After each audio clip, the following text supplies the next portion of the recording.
자, 미국과 중국이 오늘 90일간의 격렬한 무역전쟁을 휴전하기로 합의했다고 발표했습니다. 현재로서는 양국 모두 상호 관세를 115% 인하하기로 합의했고요. 이로써 중국의 관세, 중국의 미국에 대한 관세가 10%로 그리고 미국의 중국에 대한 관세가 30%로 낮아지게 됐습니다. 관계자들은 이 협정에 따라서 미국은 대부분 중국 상품에 대한 관세율 145%를 30%로 낮추고 중국은 관세율 125%를 10%로 낮출 것이다. 이렇게 발표를 했는데요. 이번 합의에는 영구적인 합의를 위한 협상을 지속하기 위한 메커니즘도 포함되어 있다. 그 메커니즘이 포함되어져 있다라는 이야기는 합의를 할 수 있는 어떤 틀을 만들었다라는 것이죠. 뭐 정기적으로 2달에 한 번 만나자든가 아니면 어떤 정도 어떻게 되면 어느 급에서 먼저 만나고 그 다음에 어느 급에서 만나고 뭐 이런 틀을 만들었다라는 이야기이고요. 양측은 중국에서 미국으로 유입되는 펜타닐의 흐름을 어떻게 처리할 것인지에 대해서도 논의했다고 백악관은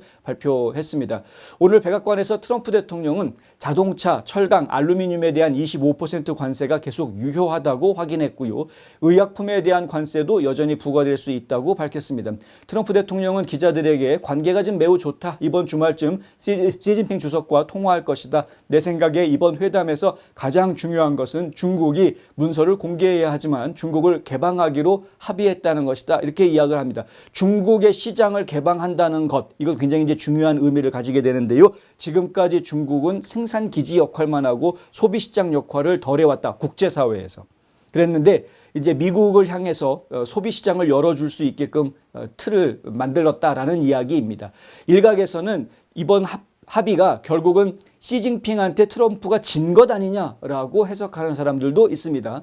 그러나 실질적으로는 그렇게 판단하기엔 너무나 섣부르다. 아직까지는 그런 판단은 너무 성급한 판단인 것이고요. 트럼프 대통령이 하는 이야기 그리고 실질적으로 협상 결과가 나온 것을 보면 협상이 완전히 끝난 것이 아니고 계속 진행되는 중이라는 것. 이것이 중요합니다. 90일 이내에 최종 협상에 합의를 해야 된다는 것이죠. 만약에 그게 안 된다 그러면 미국이 다시 관세율 높이면 그만인 겁니다. 그러니까 지금 협상이 끝난 것이 아니고 진행이 되는 것이고 중요한 것은 대화가 시작될 수 있었다라는 점. 이번에 첫 번째 만남이었는데 첫 번째 만남에서 이렇게 화끈한 합의가 이루어질 수 있었다라는 것은 그건 오히려 긍정적으로 저희가 판단할 수 있는 부분이다. 트럼프 대통령은 또 그들이 합의를 따를 것 같다라는 이야기도 합니다. 그들은 합의를 매우 간절히 원하고 있다. 이렇게 이야기했습니다. 그러니까 무슨 얘기냐면 이건 시진핑이 트럼프를 이겼다라고 해석할 수 있는 부분이 아니라 오히려 안달이 나 있는 중국이 무조건 합의를 하기 위해서 지금 안달 나 있는 모습을 보여주고 있다. 이렇게 이해하는 것이 오히려 맞다라는 거죠. 트럼프의 목적은 처음부터 관세를 무조건 많이 부과하는 것 자체가 목적이 아니었고요. 트럼프의 목적은 미국의 무역 적자를 줄이는 것이 그것이 목표였다라는 것. 그것을 좀 기억할 필요가 있다라는 겁니다. 지금 중국 같은 경우에는 미국의 상품을 수입할 때 상당히 세율을 부과하는 것들이 있는데 시장을 그리고 닫아두고 있는 것들이 있는데 이런 것들은 이제 열 수 있게 길을 만들었다면 이건 얘기가 전혀 달라지는 것이죠. 그것에 대한 부분은 중국 측이 아직 합의 문서를 발표하지 않고 있는 부분이 있어서 좀 더 기다려 봐야 되는 것이고 하지만 90일 안에는 어쨌든 새로운 협상이 또 나오게 될 것이어서 지금 상황에서 트럼프가 이겼다, 시진핑이 이겼다라는 이야기를 하면서 섣부르게 쓸데없는 잡음을 만들어낼 필요는 없다. 미국과 중국의 무역협정 소식이 전해지면서 뉴욕 증시 급등했습니다. 다우존스 산업평균지수는요 1200포인트가 올라갔습니다. 그리고 S&P, 나스닥 다 올라가는 모습을 저희가 보았고요. 뉴욕 포스트는 세계 2대 경제 대국이 중국을 얘기하는 거죠. 세계 경제를 뒤엎는 충돌에서 한 발 물러선 것이다 라고 평가합니다. 그러니까 이건 세간의 평가하고 좀 다르죠. 뉴욕 타임즈라든가 워싱턴 포스트 같으면 다르게 평가했겠습니다만은 뉴욕 포스트는 적어도 중국이 한 발 물러선 것이다 이렇게 평가를 하고 있습니다.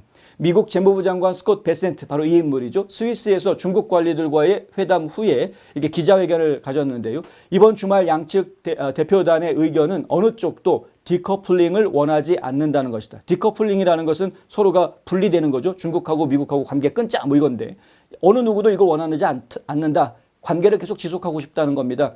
그리고 이 매우 높은 관세로 인해 발생한 일은 금수 조치 혹은 금수 조치에 준하는 조치였다. 어느 쪽도 그런 조치를 원하지 않는다. 우리는 무역을 원한다. 이렇게 이야기합니다. 관세를 너무 높게 설정을 했더니 실제로 벌어진 일이 어떤 일이었느냐? 다 동결. 주문도 발생하지 않고 물동량도 다 멈춰버리는, 그래서 항구에 그냥 컨테이너가 산적해 있는 이러한 상황이 되어버렸다는 거죠. 이걸 원하지 않는다라는 겁니다. 거래를 하자는 것이지 거래하지 말자고 관세 부과하는 것이 아니다라는 거죠. 우리는 더욱 균형 잡힌 무역을 원한다. 베센트의 말입니다. 그리고 나는 양측 모두 이를 달성하기 위해 최선을 다하고 있다고 생각한다. 이렇게 말했습니다. 베센트 장관은 오늘 CNBC와의 인터뷰에서 스위스에서 주말에 진행된 논의는 존중하는 것이었다. 이렇게 이야기를 했습니다. 하지만 앞으로 3개월 안에 합의를 마무리하는 것은 쉽지 않을 것이다 라고도 전망을 했는데요. 중국 상무부는 양측이 상대국 상품에 대한 관세를 91% 철폐하고 24%의 관세는 90일간 유예하기로 합의했다. 이렇게 발표를 합니다. 그러니까 91%는 확실하게 없어지는 것이고 24%를 더 줄일 것이냐 말 것이냐를 가지고 합의를 하는 것이다. 뭐 이런 이야기를 진행을 한다라는 것이죠. 그러면 저희가 두고 보도록 하겠습니다. 중국 정부는 성명을 통해서 이 이니셔티브는 양국 생산자와 소비자의 기대에 부합하며 양국의 이익과 전 세계의 공동 이익에도 부합한다라고 밝혔습니다. 실제로 미국과 중국의 무역 전쟁은 전 세계 경제에 상당히 큰 영향을 주고 있는 것이 사실입니다. 제네바 회담은 트럼프 대통령 취임 이후 미국과 중국 경제 고위 관계자가 직접 만난 첫 번째 회담이었습니다. 추가 회담 일정은 아직 확정되지 않았습니다만 재무부 장관은 CNBC와의 인터뷰에서 아마도 다음 회담이 몇 주 안에 열리게 될 것이다. 이렇게 이야기를 했습니다.